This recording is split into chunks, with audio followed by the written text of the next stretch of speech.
Sampurasun barudak. Di kesempatan kali ini, saya akan menceritakan cerita pesugihan di desaku. Cerita ini ditulis oleh Malik Ibnu Zaman. Bagi kalian yang ingin membacanya secara langsung, linknya sudah saya siapkan di deskripsi. Oke, tanpa basa-basi lagi, kita akan masuk ke alur ceritanya. Saya lahir dan besar di salah satu desa di Jawa Tengah. Menurut rumor yang beredar, banyak orang di desa saya yang melakukan pesugihan. Saat itu saya duduk di bangku sekolah menengah pertama. Ketika teman sebangku saya menanyakan apakah benar bahwa di desa saya banyak orang yang melakukan pesugihan. Menurut orang yang memiliki mata batin, di desa kamu banyak orang melakukan pesugihan. Ketika malam hari, dari daerah yang lebih tinggi, desamu tampak gelap gulita. Rumah-rumah gedongan terlihat tidak menyala lampunya. Hanya sedikit rumah yang tampak terang. Menurutmu bagaimana? Ujar teman saya. Mendapatkan pertanyaan tersebut, saya hanya diam. Sudah sering saya mendengar hal semacam itu. Bahkan rumor tersebut sudah ada sejak zaman dulu. Tetapi jika dilihat dari kacamata ekonomi, wajar saja jika banyak orang kaya di desa saya, sebab desa saya merupakan salah satu sentra ekonomi. Kakek buyut saya dikenal memiliki kemampuan sebagai seorang tabib. Ia juga sering dimintai tolong untuk memindahkan hantu yang suka mengganggu. Setelah lulus sekolah dasar, ibu saya diminta oleh kakek buyut untuk tinggal bersama dengannya, sekaligus melanjutkan ke SMP. Kakek saya, yang saat itu ekonominya sedang sulit pun, setuju dengan hal tersebut. Bukan berarti di rumah kakek buyut, ibu bisa bersantai ria. Ia banyak melakukan kegiatan domestik, seperti mencuci pakaian, memasak, membuat air minum untuk tamu, menjemur biji kopi. Maka tidak diherankan jika ibu mewarisi kemampuan milik kakek buyut dan nenek buyut. Suatu hari, ibu sedang mencuci baju di sungai, ditemani kakek buyut. Lalu ibu bertanya, apakah benar di desa ini banyak orang melakukan pesugihan? Kakek pun menjawabnya, iya. Lebih lanjut, kakek buyut menceritakan pemandangan mata yang dilihatnya. Orang yang melakukan pesugihan di mata kakek buyut akan terlihat berbeda. Misalnya orang melakukan pesugihan monyet, maka di mata kakek buyut, orang tersebut akan terlihat seperti monyet. Jika melakukan pesugihan ular, akan terlihat seperti ular. Begitu seterusnya. Menurut penuturan ibu, kakek buyut juga menceritakan bahwa ada satu weton atau hari istimewa. Weton tersebut tidak akan bisa melakukan pesugihan dan tidak akan bisa menjadi tumbal, yaitu weton Jumat. Perihal pemandangan mata yang dilihat oleh kakek buyut, itu juga yang menjadi sebab mengapa hingga wafatnya pada tahun 2000 di Mekah ketika melaksanakan ibadah haji, ia tidak pernah mau melaksanakan sholat Jumat di masjid desanya. Katanya, ia melihat hal-hal aneh di beberapa bangunan masjid. Bangunan yang di dalamnya terdapat uang hasil pesugihan. Sekalipun uang hasil pesugihan tersebut disumbangkan, pasti akan terlihat berbeda. Kondisi ekonomi keluarga saya saat itu belum stabil seperti sekarang. Baru stabil tak kala saya duduk di kelas 2 aliyah. Alhasil, ibu pun banting tulang bekerja menjadi buruh tani. Ayah saya bekerja di Jakarta, tetapi ia jarang kirim uang. Beberapa tahun kemudian, ayah mengakui kalau uang gajiannya untuk orang tuanya. Masa-masa SMP bagi saya adalah masa terberat. Seringkali ibu tidak ada beras di rumah. Alhasil, saya ikut makan di rumah adiknya ibu dan nenek dari pihak ibu. Pernah batuk kering selama berminggu-minggu. Boro-boro diperiksa, untuk membeli obat pun tidak ada. Boro-boro untuk meminjam uang ke keluarga ayah, yang ada malah dicaci maki. Meskipun begitu, setiap kali ibu mendapatkan gajian dari menjadi buruh tani, ia selalu membeli daging ayam di pasar. Suatu hari, ketika sedang mengantri membeli, ibu menemukan uang ratusan ribu di bawah lapak pedagang ayam tersebut. Kondisi uang tersebut masih baru dan wangi. Anehnya, pembeli yang lain tidak ada yang melihatnya. Uang itu ibu ambil dan diserahkan kepada pedagang ayam tersebut. Ternyata, harga ayam naik Rp2.000. Berhubung ibu hanya membawa uang pas-pasan, ibu ngutang dulu kepada pedagang ayam tersebut dan berjanji akan melunasinya besok. Malam harinya, ibu merasakan gelisah luar biasa, tidak bisa tidur. Seperti ada sesuatu yang akan terjadi. Dalam keadaan demikian, pedagang ayam tersebut datang, lalu berubah menjadi sosok yang menyeramkan dan menyerang ibu. Sosok tersebut tinggi besar, hitam, dan penuh bulu. Untungnya ibu selamat. Ia teringat doa yang diberikan oleh kakek. Keesokan harinya, ibu kembali pergi ke pasar dan melunasi utangnya kemarin. Pedagang ayam tersebut seperti merasa khawatir. Mungkin khawatir kalau rahasianya terbongkar. Sesampainya di rumah ibu, mengatakan kepada saya, punya utang 2.000 saja, bisa sampai nyawa taruhannya.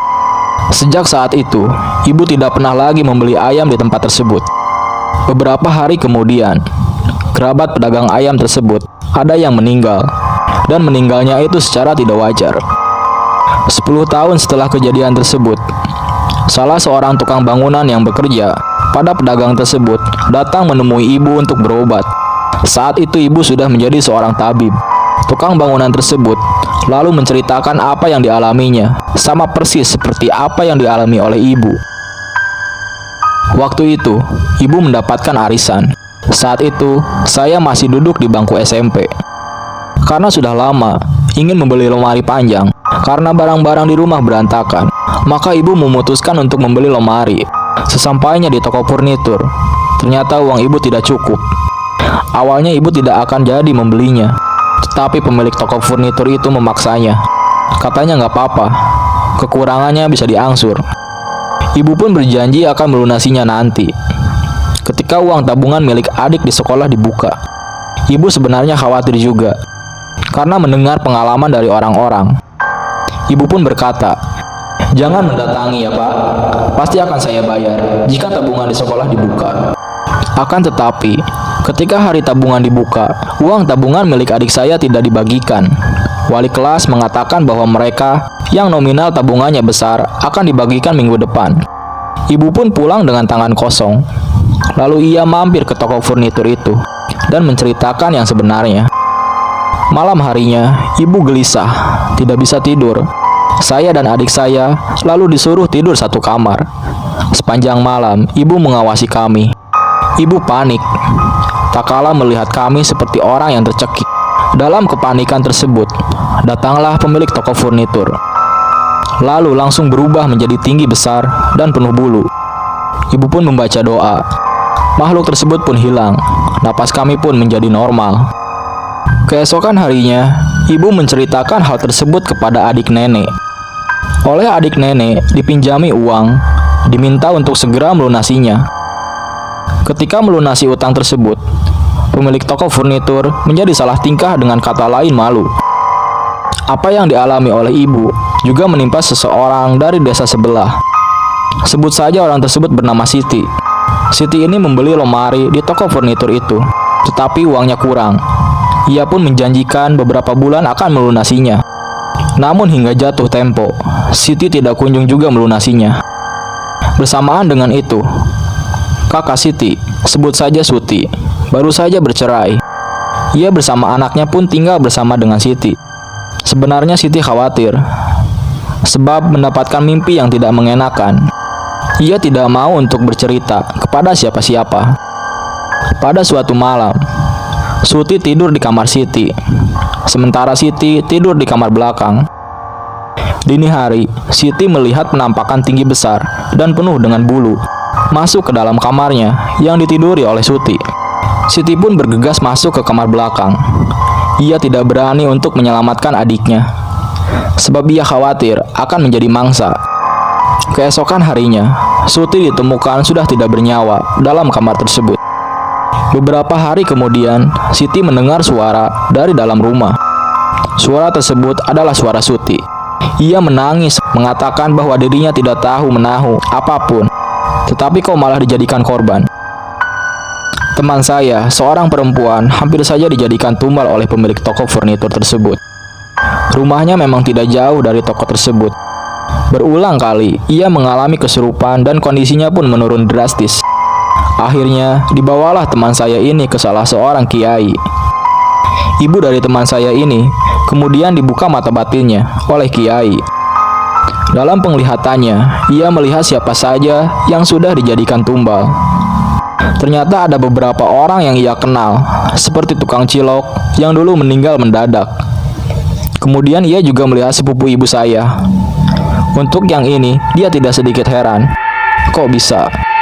Karena seingat dirinya, sepupu ibu saya meninggal karena kecelakaan. Ibu teman saya ini pun menceritakan apa yang dilihatnya kepada ibu saya.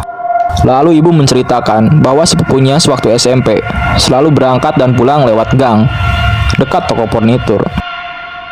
Salah seorang kerabat jauh penasaran.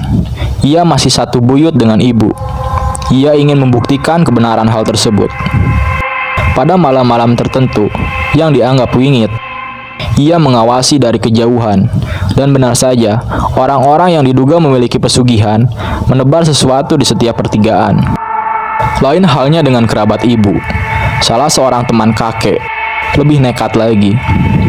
Pada malam tertentu, ia mendatangi rumah-rumah yang diduga melakukan pesugihan.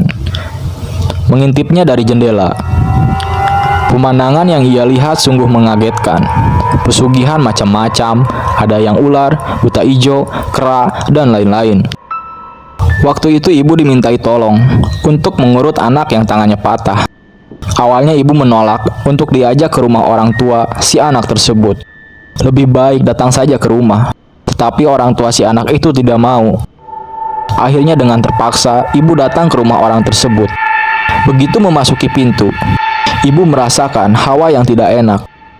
Ketika ibu mengurut anak itu, ia merasakan kehadiran monyet berseliweran. Malam harinya, ibu mengalami mimpi. Dalam mimpinya, bapak dari bocah yang diurut oleh ibu berubah menjadi monyet. Ibu terbangun dari mimpinya. Keesokan harinya, ibu menceritakan mimpi tersebut kepada saya.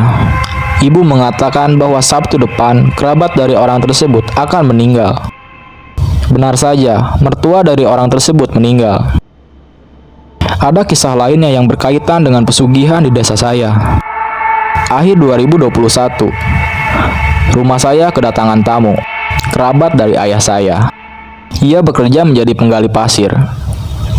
Menurut rumor yang beredar, bos tempat kerabat ayah dikenal memiliki pesugihan dan banyak korbannya. Bahkan, korbannya bukan hanya orang lain, tetapi juga keluarga dekatnya.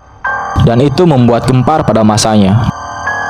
Ibu merasakan hal aneh pada kerabat ayah tersebut. Auranya negatif. Namun ibu tidak mau mengorek informasi lebih lanjut. Kerabat ayah tersebut menceritakan bahwa dirinya disayang oleh bosnya. Sering dipinjami uang.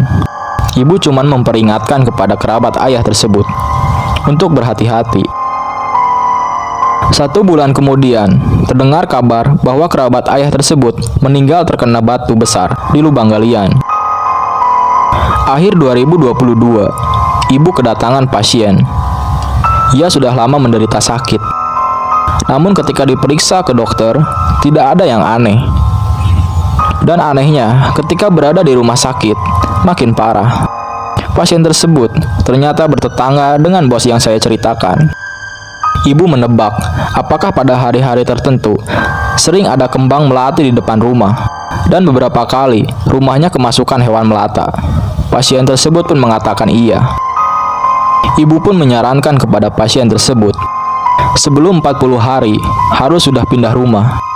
Ia pun menuruti perkataan ibu. Sekarang, ia tinggal bersama dengan anak sulungnya. Keesokan harinya, ketika ibu hendak di pasar, ibu hampir saja keserempet oleh bos tersebut. Padahal ibu jalannya sudah di pinggir. Menurut penuturan ibu, bos tersebut dari raut wajahnya menyimpan kemarahan terhadap ibu. Ketika bukit di desa saya sedang bagus, banyak orang berkemah di tempat tersebut. Bos tersebut memanfaatkan momentum tersebut. Ia menaruh sesuatu di trek menuju bukit. Alhasil banyak kejadian aneh di luar nalar. Mulai dari banyak orang kesurupan, tersesat, sampai penampakan. Sejak saat itu, bukit tersebut menjadi sepi seperti dulu lagi. Pesan saya adalah, jangan sesekali menyekutukan Tuhan. Tidak ada cara instan untuk menjadi kaya. Kalau mau kaya, ya berusaha dengan cara halal. Lebih baik sengsara di dunia daripada sengsara di akhirat. Dan cerita pun tamat.